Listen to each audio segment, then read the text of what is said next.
for that contribution.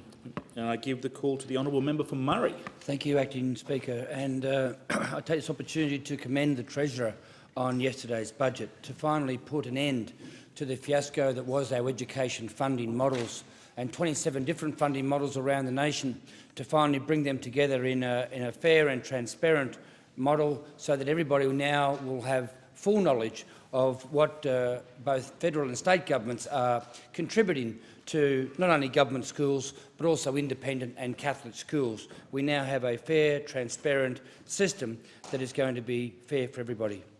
Also, pensioners are the big winners in last night's budget, with a reversal of the downgrading of their assets that they are allowed to have outside the family home.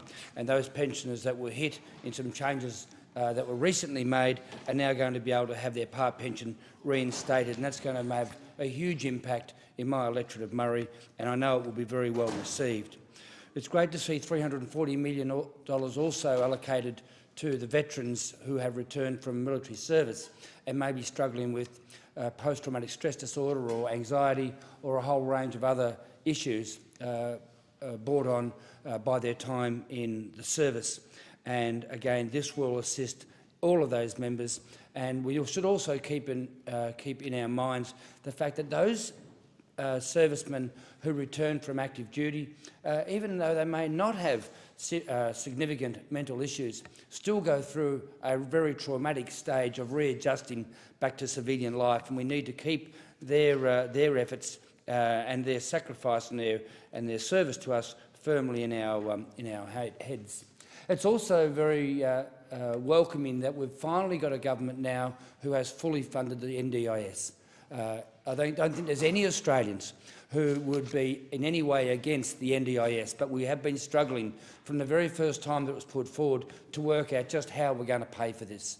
And now we have a government who, in the out years, when the real pressure of the NDIS and the costs are going to be borne by the Australian taxpayer, we now have a plan to fully pay for it.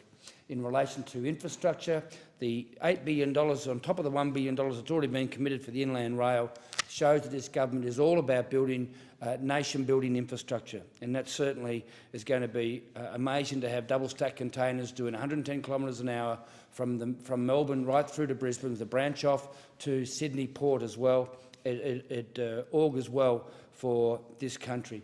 And to go with this, a $100 million manufacturing fund with emphasis placed on both South Australia and Victorian manufacturing industries, certainly the manufacturing hub of the Murray will be the huge winners out of that $100 million manufacturing fund. Thank you.